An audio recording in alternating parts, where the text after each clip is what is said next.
And good morning, everybody. Welcome to FSU Coach Live. My name is Tim Baghurst, joined this morning by Jason Hawkins. He's the general manager of OKC Energy FC. Jason, thank you very much for joining me.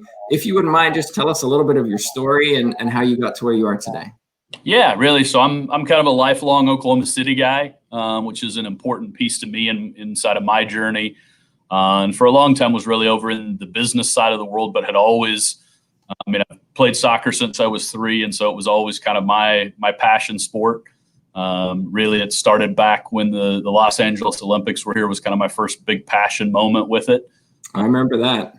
When Brazil played Germany, and so that I got to go live to that with my parents as we drove up to Washington, and that was the first time I really kind of experienced, what true raving fans are and not. So fell in love with the game at that side.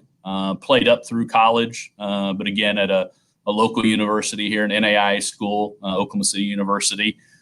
But while I was in that, kind of got into the coaching side. At first, like many, to kind of make some side money, but really fell in love with the coaching side of things, and so was in all kinds of youth spaces and whatnot for a long time. But because I was pretty good inside the boardroom as well, I moved over to the state association and started doing more governing body type stuff, coaching education, helping communities grow out programs and those types of things. And in the middle of being kind of a successful banker, met a couple of the owners who ended up bringing the team through some leadership classes and leadership programs that we were in together. And so got the call when they decided to start the first professional soccer team or start the current professional soccer team here in Oklahoma City, and was asked to come on board and run it. So really did never know if I would get to be in professional soccer because wasn't looking at leaving Oklahoma City, but definitely always stayed connected with it. And that's what I always kind of tell people, stay close to your passions. You may not be able to always even create all those opportunities like people tell you sometimes, depending on the parameters you set. But as long as you keep connected, you never know what may fall into place. It's an interesting tale because not something that you kind of designed. Here's my 10-year plan, et cetera, but you put yourself in the right positions to take advantage when the opportunity arose. The term general manager is an interesting one across sports. And so I'm curious, in your world, what does general manager mean? What are your roles and responsibilities? Absolutely. So I was the first soccer employee hired on. So we already had a sports business with the professional hockey team here. So a lot of the business side of that was built out when you talk about ticket sales and marketing and those types of pieces. But we didn't have a soccer team. So I was the first soccer team or soccer employee to be hired. So in the very beginning, it really was to run the technical side. So we didn't have a head coach yet at that point. Didn't have a coaching staff. Didn't have any players. Literally, we had a brand, and that was it. So it was in the first 2 years, I would say, it was really the assembly of that first, and putting the staff together, and then us putting out the processes, the rosters, and just what Oklahoma City Energy was to be between the lines. Had a great staff in place at that point. And so really kind of moved back over to a lot more of the community side because we recognized that we have to be, not just successful on the field, but we're really a team. And this comes from our ownership. We're the community's team. We're just there to be stewards of it. So spent a lot of time really out in kind of the community development, philanthropic side and with the networking and business side, and trying to kind of bring some of that soccer culture over to our business side of the office. And then, roll forward as happens in pro sports. We had a coaching change. And so inside of that coaching change, kind of, bopped back into the technical side for a bit. And so it really is, I've always tried to be that guy who, the first place, just puts somebody even better than me into a particular area who knows a lot more than me about it, but tries to support them, make sure they understand our culture, and most importantly, just remove roadblocks for them. So really, it's a lot of navigating and helping them plan how to get their area or what they're trying to work on inside the business or the team to be successful. So very much a facilitator of helping other people do their jobs well. Absolutely. So if you pardon the expression, I don't know where this expression came from. Now I'm going to have to Google it. The buck kind of stops with you though, right? Where, when we're talking about coaching decisions and ticket sales and all these things, you're the one that is responsible at the end of the day. Yeah, again, we've had different designs and structures inside of even our organization on times. So like if you look at our current structure, and again, we just brought on a new coach here in the off season, and so I'm primarily focused on the technical side. I'm still a resource to the business side, but our chief operating officer kind of runs the business side right now. It's marketing, ticket sales, and whatnot.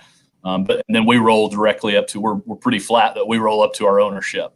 Now we have a pretty close ownership who's really close to the business as well, all local folks here as well, and they have not just a passion for it, but they're very roll your sleeves up type as well.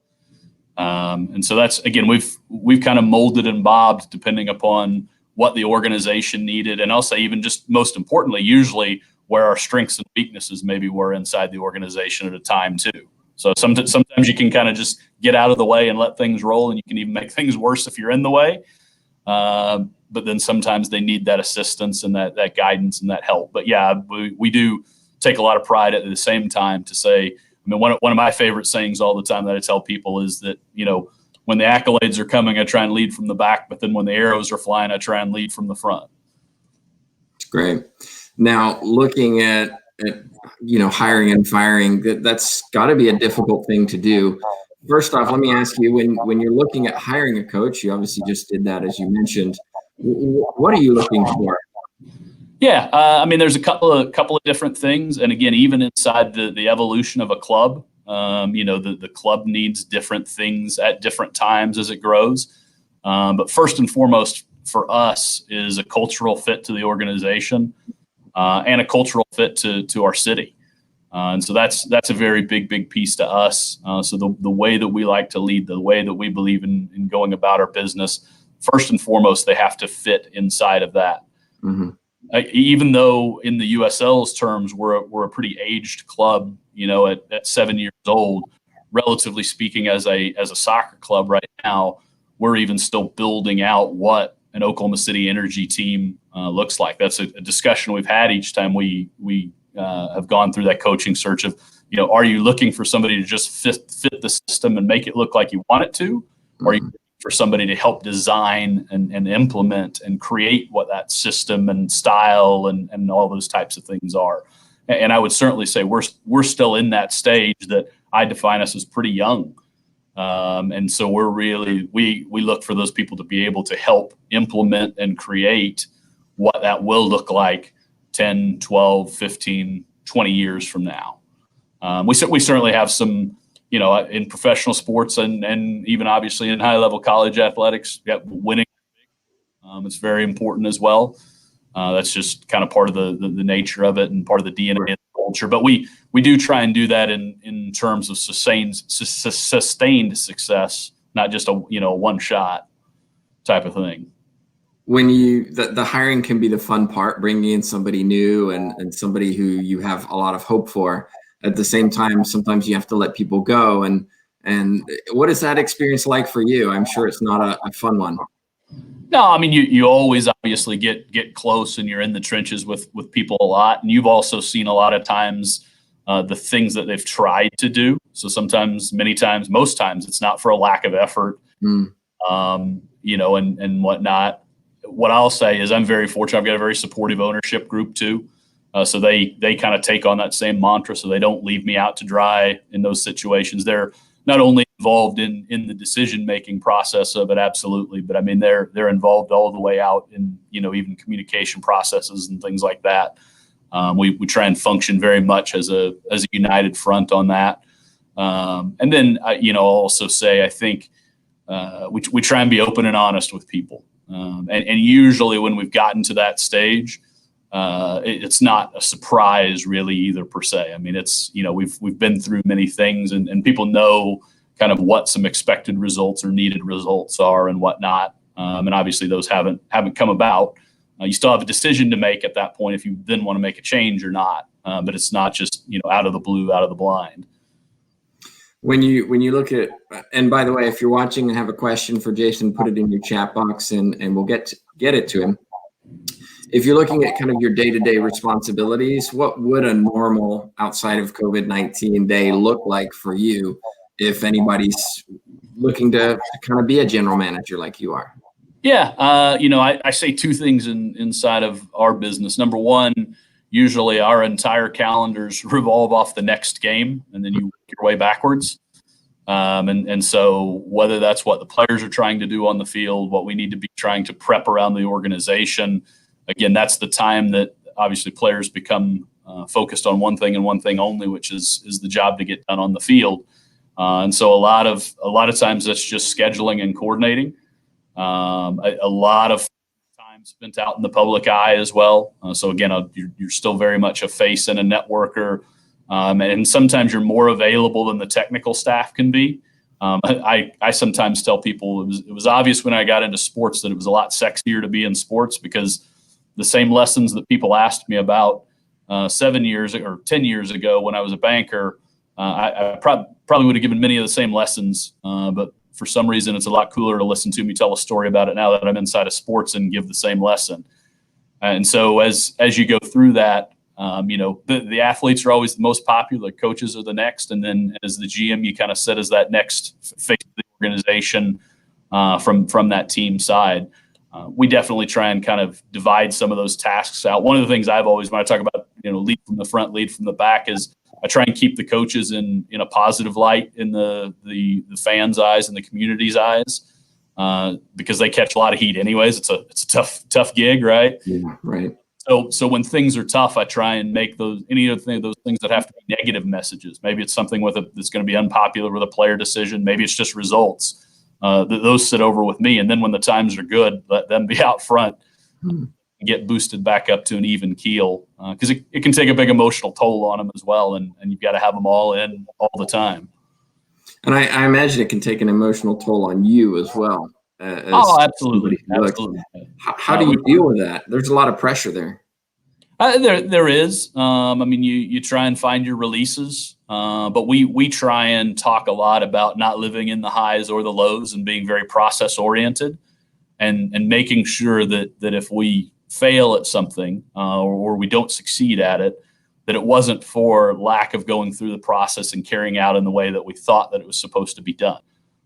So again, a lot of times in analysis, but no, you do. You do take a lot of that stuff personally, and you try and walk away from it and find some level of release. But that's probably the toughest part of it. Do you have specific things you do to kind of get away from it and get that release? And yeah, for me, again, I've certainly got a few folks that are mentors or friends, if you want to call it that, but that can understand it as well. That have lived in those spaces. For me, many times it's trying to find some level of family time and refocus myself at that stage.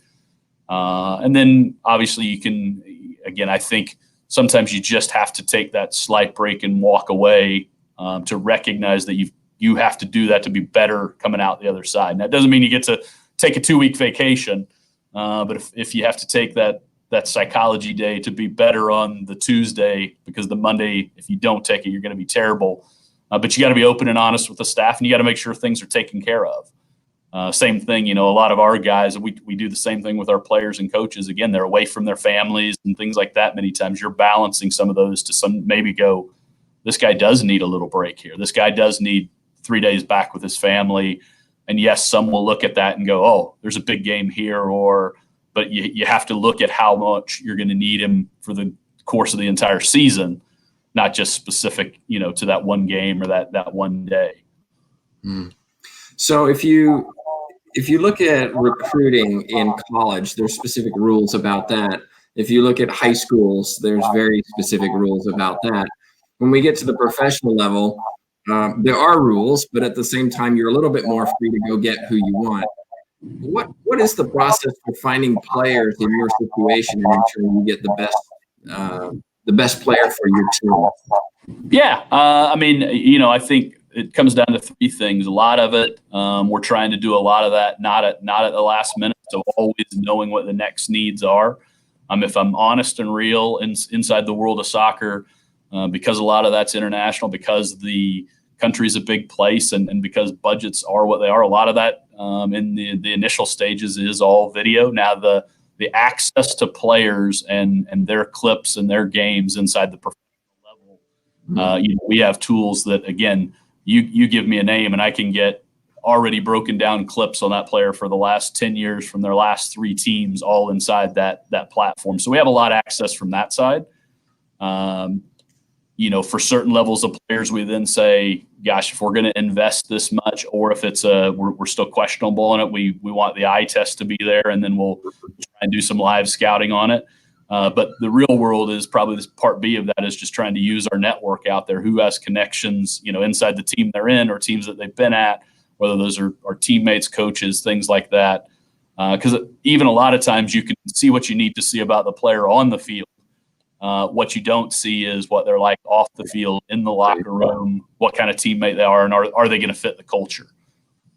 So do you have specific strategies for that side? Because as you said, that could be in many ways more important than what you see in your video analysis.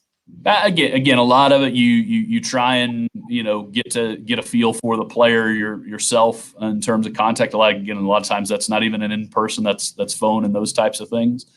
But the world does become pretty small too. If you start to look back at somebody's track record and history, that we can usually find coaches or players and things like that have been around them, that are also trusted sources. Not that they've been in the club, but they know who we are as people and how we like to operate, and they'll shoot us straight. Which is we always, in the opposite side, try and return that favor, because we found, obviously, you burn somebody by unloading someone just to get rid of them. That's very short-sighted. So it's off the field. It's a pretty good community of coaches and whatnot. Because for the most part, they all want good guys inside the game as well. We all want the game to grow through that. And actually, that's a good segue, because growing the game is something I was interested in. We talked before we started this interview about kind of the involvement of the club in the community, and developing growth in the area that you live and work in. And that's important, not only from hey, let's grow the sport, but we can grow local homegrown talent, which saves us from going to Spain to try to pick up some person we may have heard of. Absolutely. It's it takes a very long view to that. And we're way down at the beginning of the grassroots of that. We've had some certainly local players that are in. You continue to try and find that next true superstar. The reality as a USL team is that if it's the high enough level player, then they're probably even going beyond us in the beginning of their career potentially. 2 kids from our local market who were drafted in the top 10 of the MLS last year. One of them, a Notre Dame kid, who's kind of the highlight for Orlando City in their draft side. But again, we hope to maybe see those guys one day in their career, but at the same time, actually for their career, we maybe don't want to ever see them either. They're definitely changing the complexion of what people think about of the types of players that can come out of Oklahoma City.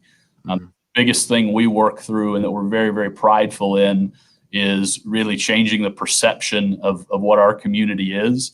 And maybe right now we don't get the local player, but we're continuing to transport people into Oklahoma City and keep them here and make them Oklahomans. And what we found is now those guys, as they leave their playing career, are now out coaching in our youth clubs and things like that, and are raising that level and also creating that connection. The other is we do work pretty hard at trying to grow the inner city game, which, if anybody talks about U.S. soccer and finding that hidden talent, and especially if you want to talk about Hispanic markets and things like that, there's actually, we're 51% inside our inner city schools Hispanic. Mm-hmm. We've built 14 futsal courts in the inner city in the last year, which rivals anything any Major League Soccer team has done through the foundation. One of our owners has another philanthropic where he rebuilds inner city public fields. So he's done, I'll get the number wrong, but I'm going to call it 40, I think, in the last 4 or 5 years, fields that have been put in place. And then we're wrapping in programming and working with Police Athletic League and some of those types of things, really to find that kid who, if there's a really talented kid at the top local club right now, we're going to hear about him and we're going to see him. Either they've found him already and then they're investing in him in the sense that maybe if he can't afford, or he's a pay-to-play kid, but he happens to have those resources. Those kids aren't hard to find. They'll come, they'll show us. They're in the big high schools as well. It's that other kid who never really gets seen at Fifth and I tell a story. We went in to do a soccer ball drop. This is probably a year ago, and we took a couple of players with us, and I do a big deal where we bring a couple of kids up and do some street juggling. And I can always tell who the really good players are going to be, because when I start to call out to the crowd, the kids will let me know because they'll chant this one kid's name, right? So they bring up these two kids. And I mean, again, these were fifth graders who play no formal organized soccer outside of Police Athletic League, which is an 8-week league right now. Mm-hmm.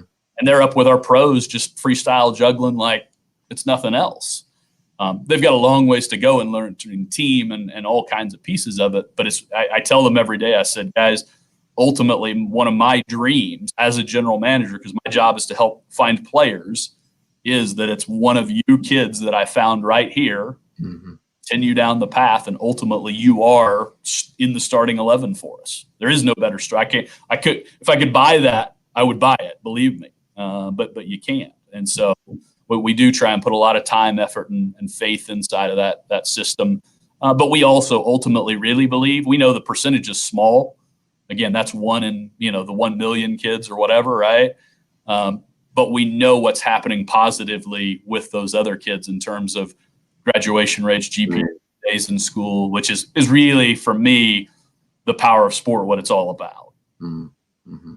Well, if I can take a kind of a 30,000 foot look at you and your career and your life in sports, and then you're going on to mentor other people. Maybe it's people who are listening in right now or in future. What advice do you have for them based on the fact that you didn't originally come through a traditional sports management process? What are the takeaways and advice you would give? Yeah, I kind of give the same two all the time. They're pretty simple for me. I believe in mentors 100%. So find a mentor, always have a mentor. I've had so many great ones, but I can't tell you how much I've taken away from them. And sometimes those were they were in sport, even though I wasn't in that sport full time at that point. And then the second one is, again, know what your mission is. And again, my mission has grown and changed throughout, and yours will as well if you continue to reinspect it. For me, in the beginning, it was just to grow the sport. Then it became to grow people through the sport of soccer. And I'll tell you, actually now, in terms of being in professional sports, being in Police Athletic League and everything like that, it's even now revised out from not just being about soccer. Soccer is my passion. Mm-hmm. It's just grow people through sport. Mm-hmm. So that's teaching inside the classroom at OU, whether that's also helping to grow coaching educations or opportunities for baseball and softball programs. I now don't always try, old world tried to make everybody a soccer player. Instead, now I've kind of backed off from that and said, know what your passion sport is, or know what and I even, like when I talk with the schools, it's not even actually just about sports. It's about your passion. But what I talk about is that for most kids, the passion is not something within the textbooks. Actually, most of those kids who are in the textbooks and that's what they love, they're going to be all right. They're way smarter than most of us in fifth grade, right? But it could be art, it could be dance, it could be music, it could. But all those other things will grow through being focused inside what their passion is. And so it really is making sure we provide those opportunities through that. Again, I don't get too. I'm a pretty sportsy guy. So my mission statement hasn't been able to make it past those. If somebody says, "Well, mine's dance," then I go, or is music, then I go, "Great, apply the same mantra to it." But don't ask me to kind of be the music guy because I'm not you sing either. Well, Jason, thank you so much for taking the time to talk to us this morning. If somebody wants to get in touch with you, maybe has a few questions, what's the best way for them to do that? I'm one of those guys who puts all of that out there, so they can find my Twitter pretty easily at J_Hawkins. Literally, if you look on the Energy FC website, my direct email's out there. I put my direct cell phone out there, and I answer and I'm open at any time. I mean, I'm on every social channel there is. I'm actually probably the worst on LinkedIn, timing wise. But I mean, if somebody reaches through Facebook or Twitter or any of those, I'm open to that. Well, thank you so much for taking the time to talk to us. And I'll reiterate that, yeah, get in touch with Jason. That's how I got in touch with you, was through social media. And I appreciate your advice and expertise this morning. I appreciate you having me on, Tim. Anytime. Thank you. Coming up tomorrow, don't forget Kyle Stevenson. He's Georgia State University's head coach for track and field. We'll talk to him a little bit about coaching in the college level and also coaching different disciplines, which can also be a challenge. So I hope you join us at 11 for that. On behalf of myself, though, Tim Baghurst, Jason Hawkins, thanks so much for watching.